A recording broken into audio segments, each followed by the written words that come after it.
musibah terbesar yang menimpa seorang hamba bukan dengan bankrupt, bukan dengan cara diambil keluarga dia, bukan dengan cara dia mendapatkan siksa semua itu. Tahu, dosa musibah terbesar seorang manusia ketika dia melakukan dosa, dia tak ada rasa salah. Ketika dia melakukan amal kebaikan, dia tak ada nikmat. Dia tak ada rasa nikmat. Iya, Allah takut sekali. Rasanya kita melakukan dosa macam biasa-biasa saja. Ada orang berdosa, dia berdosa kepada Allah, tapi ada macam silap. Ada sesuatu yang tak nyaman di sini. Tapi ada hamba yang Allah dah cabut rasa bersalah dari dia. Ketika dia melakukan satu dosa, dia tak ada rasa, dia tak perasan. Allahu Akbar. Macam mana ini? Ini adalah momen ketika Allah betul-betul murka kepada hamba. Ketika Allah betul-betul murka kepada hamba, ya, Allah akan bagi semua yang dia mau. Ini salah satu cara. Salah satu cara Allah murka kepada hamba, banyak cara. Terkadang Allah bagi dia azab dengan azab yang mampu dia lihat. Terkadang Allah tak bagi dia azab dengan azab yang mampu dia lihat, tapi dengan cara begitu. Bagi semua. Kemudian akhadnahum baghtah. Allah ambil seketika. Sidraj macam ayam daging. Kita bagi makan sebelah agar lagi sedap. Jadi selalu sisakan harapan, selalu munculkan semua perasaan bahwasanya Allah pasti akan mengampuni. Allah, ya Rabb.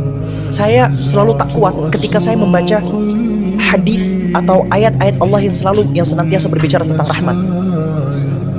Specifically Semua, wa rahmati wasi'at kulla syai'. Rahmatku meliputi segala sesuatu. Semuanya rahmat Allah. Innallaha yaghfiru dzunuba jami'a. Sesungguhnya Allah mengampuni dosa semuanya. Allah berfirman semuanya. Tak hanya satu, tak hanya dua, semuanya. Hadits qudsi wala ubali. Kalimat la ubali ini selalu menjadi penenang bagi saya.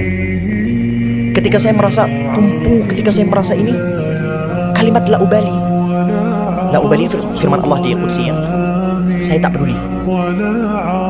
Allah macam cakap kepada kita, saya tak peduli. Kau buat dosa banyak, kau nak kembali, saya tak peduli. Buat dosa lagi, tapi kau nak kembali, saya tak peduli. Yang penting nak kembali. Karena fitrah manusia ini berdosa. Di dalam hadis Rasulullah SAW bersabda, "Lau lam tudhnimu." Andai kata manusia ini tak pernah berbuat dosa sekalipun, la dhahaballahu bikum. Allah akan punahkan. Allah akan hilangkan seluruh manusia. Punah sama Malaysia punah. Boleh lah. Dia faham juga. Faham? Punah. Allah akan hilangkan seluruh manusia, lalu ciptakan makhluk satu baru lagi untuk berbuat dosa, lalu kemudian beristighfar.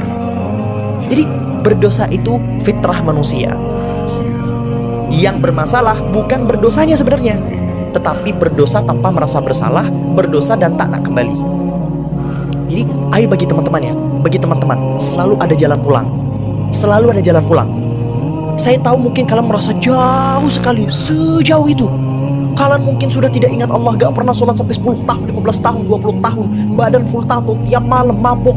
Gak ada jalan pulang. Harapan itu masih ada. Jalan pulang masih ada, ayo. Alam ya'ni lilladzina amanu an takhsha'a qulubuhum. Ayat yang membuat Fudail ibn Iyad bertaubat. Pernah dengar kisah ini? Tak. Fudail ibn Iyad salah satu ulama tasawuf paling hebat, yang baru bertaubat di usia 40 sebagai begal, sebagai perompak. Perompak jadi ulama. Pernah dengar? Tak pernah. Jadi Sahabat bukan? Hah? Sahabat ke? No. Bukan. Okay, ulama je. Ulama. Jadi Fudail ibn Iyad dahulu adalah seorang perompak.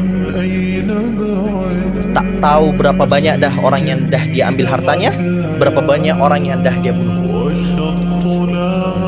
Suatu hari dia dah naik ke tempat yang lagi tinggi. Maybe tujuan dia adalah untuk cari mangsa baru. Lalu dengar ada orang yang membaca ayat tadi, alam ya'ni lilladzina amanu an takhsha'a qulubuhum. Maksud dari ayatnya, bila orang beriman ini nak kembali dari dosa yang telah diperbuat semua, bila orang beriman ini nak kembali? Nak jadi macam orang kafir je, makin hari lagi keras, makin hari lagi keras. Nak jadi orang kafir ke? Macam mereka ke? Kalian ini beriman. Bila nak kembali? Oke, kau dah banyak buat dosa, kau dah buat ini tuh, Tapi bila nak kembali, jom kembali. Sayyidina Fudail bin Iyad langsung menangis, terharu, langsung masuk ke masjid. Masjid sampai tiba waktu subuh. Ketika tiba waktu subuh, waktu fajar, takmir masjid itu dah datang. Lalu dahulu kan tak ada lampu. Guna obor. Obor Fudail bin Iyad lari ketakutan keluar. Sebab dah terkenal, dah famous. Orang jumpa Fudail takut semua. Sampai akhirnya orang-orang karena saking ketakutan berkumpul depan masjid. Akhirnya satu orang berani masuk, kemudian cakap, kenapa? Dia tengok Fudail bin Iyad menangis. Sejak saat itu Fudail bin Iyad menangis, bertaubat, hingga jadi ulama. Jadi, jom. Bagi teman-teman, ini pesan pertama kepada diri saya sendiri.